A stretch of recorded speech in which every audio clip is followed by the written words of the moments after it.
বেশ কয়েকদিন হয়ে গেছে টুম্পার সঙ্গে কথা হয়নি প্যাংলার। সরকারি চাকরি যে পেতেই হবে এ কথা টুম্পা কোনোদিনই বলেনি।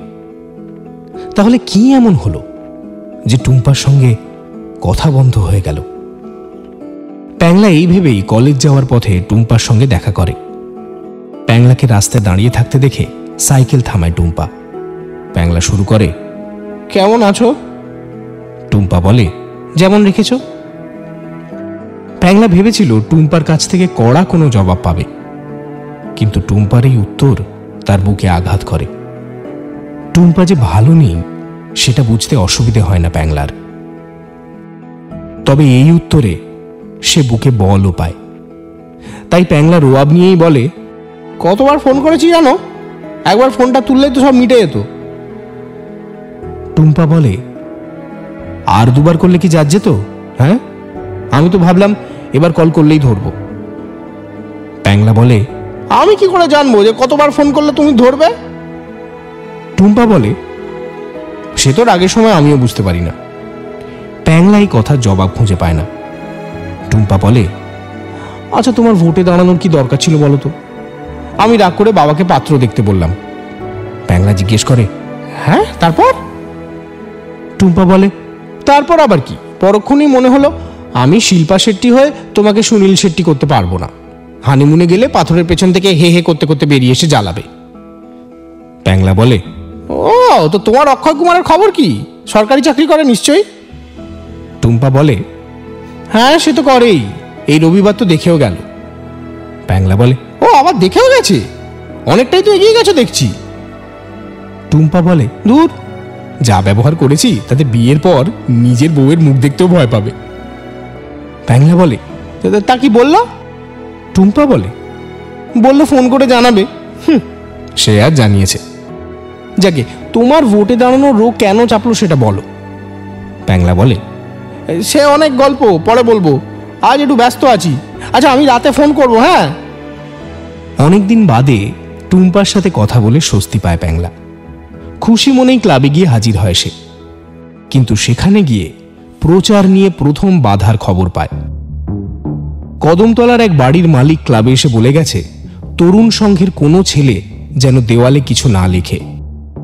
তার কাছ থেকে কালু জানতে চেয়েছিল কেন সে মত পরিবর্তন করছে, কিন্তু বাড়ির মালিক কিছুই বলতে চায়নি। কালু আর বুচাইকে নিয়ে প্যাংলা বেরিয়ে পড়ে। সেই বাড়ির মালিকের সঙ্গে কথা বলে। বাড়ির মালিক জানায় দেওয়াল সে দিতে পারবে না। জোরাজুরি করতেই বাড়ির মালিক জানায় রাতে মহাদেব হালদারের লোকজন এসে শাসিয়ে গেছে, দেওয়াল তাদেরকেই দিতে হবে, না হলে বিপদ আছে। প্যাংলা বলে, আমাদের ওপর বিশ্বাসটা রাখতে পারলে না কাকা? বাড়ির মালিক বলে, রাত বিরেতে বাড়ি ফিরি, যদি পেছনে পড়ে আমি ঝামেলা জড়াতে চাই না, তোমরা বাপু এসো। প্যাংলা বুঝল এখানে কথা বলে লাভ হবে না, তাই কালু ও বুচাইকে নিয়ে অন্য এক বাড়িতে যায়। এই বাড়ির দেওয়ালে চুন লাগিয়ে দখল করেছিল প্যাংলারা, কিন্তু সেখানে গিয়ে দেখে সেই দেওয়ালটিও দখল হয়ে গেছে। সেই দেওয়ালের সামনে দাঁড়িয়ে প্যাংলা কালুকে বলে, বিকেলেই তো আর্টিস্ট আসার কথা, কোন দেওয়ালে লিখবে এবার? কালু বলে, বাড়ির মালিকের সাথে কথা বলিছ? প্যাংলা বলে, ও কোনো লাভ হবে না, মহাদেব হালদারকে সব জমের মতো ভয় পায়। যে সমস্ত দেওয়ালে তারা চুন লাগিয়ে এসেছিল তার সব বাড়িতেই যায় প্যাংলারা, কিন্তু সব দেওয়ালই দখল করে নিয়েছে মহাদেব হালদারের লোকেরা। প্রচারের আগেই যদি এত বাধা আসে তাহলে ভোটে তারা লড়াই করবে কি করে? এই কথাটাই প্যাংলা ভাবে। এদিকে মহাদেব হালদার গ্রাম জুড়েই দেওয়াল লিখন শুরু করে দিয়েছে।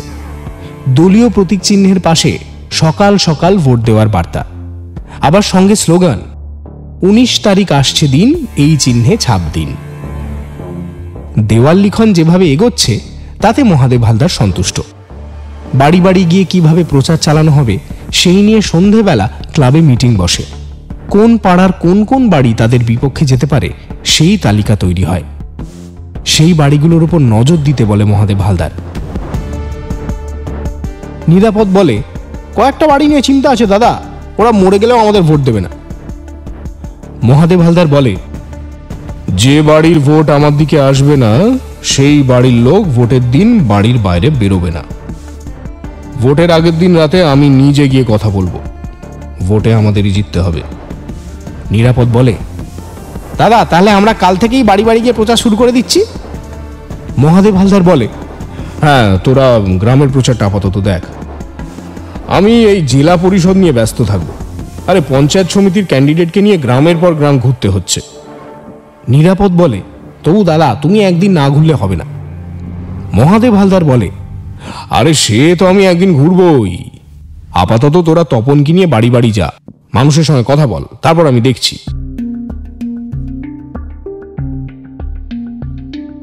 এদিকে দেওয়াল লিখন শুরু করতে বেগ পেতে হয় প্যাংলাদের। উপায় না দেখে বিপিন দাসের সঙ্গে কথা বলে প্যাংলা ও কালু। বিপিন দাস নিজে গিয়ে কয়েকটি বাড়ির মালিকের সাথে কথা বলে। ভয় কেউই প্যাংলাদের দেওয়াল দিতে রাজি নয়। বিপিন দাস জোরাজুরি করার পর 4টি বাড়ির মালিক দেওয়াল দিতে রাজি হয়। তারপরেই প্যাংলারা দেওয়াল লিখতে শুরু করে। হাতে একদম সময় নেই, তাই একদিনেই 4টে দেওয়াল লিখন শেষ করার পরিকল্পনা করে প্যাংলারা। কিন্তু আর্টিস্ট আসতে দেরি করে। আরও কয়েকটি গ্রামে দেওয়াল লিখে এদোনগরে তার পৌঁছতে বিকেল 5টা বেজে যায়। দেরি করায় সেই আর্টিস্টকে ধমক দেয় কালু।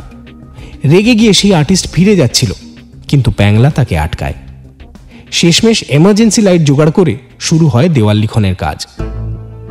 প্যাংলারা যে দেওয়াল লিখতে শুরু করেছে সেই খবর পৌঁছে যায় লম্বু তপনের কানে। সঙ্গে সঙ্গে সে ক্লাবে গিয়ে সেই কথা জানায়। নিরাপদ লোকজন জোগাড় করে বেরিয়ে পড়ে। 3 নম্বর বাড়িতে দেওয়াল লিখনে তখন প্যাংলারা ব্যস্ত। সেখানে গিয়ে হাজির হয় নিরাপদ এবং তার লোকজন, সঙ্গে লম্বু তপন। কিছু বুঝে ওঠার আগেই তারা প্যাংলা ও কালুর উপর ঝাঁপিয়ে পড়ে। কালু তাদের সঙ্গে কিছুটা লড়ে, কিন্তু লম্বু তপনরা দলে এতটাই ভারী ছিল যে তাদের সাথে পেরে ওঠেনি কালু ও প্যাংলা। আর্টিস্ট কাকুতি মিনতি করে তাকে ছেড়ে দেওয়ার জন্য, কিন্তু সেও কয়েকটা চড়থাপ্পড় খেয়ে যায়। তারপর সেখান থেকে আর্টিস্ট চম্পট দেয়।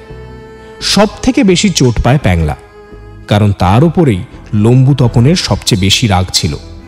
আর সেই রাগ মেটাতেই প্যাংলাকে বেধড়ক মারধর করে তার ছেলেরা।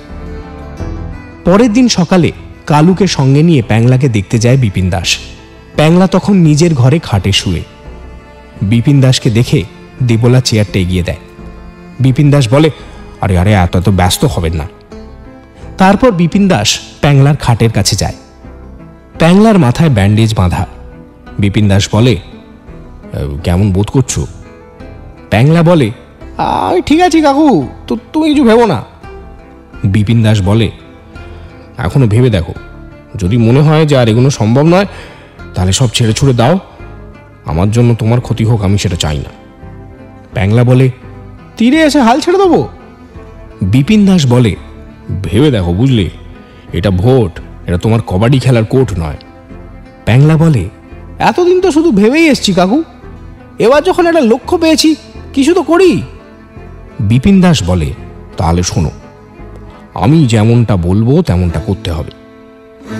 দেবলায় গিয়ে এসে বলে, দাদা দাদা আপনি ওকে এভাবে আশকারা দেবেন না।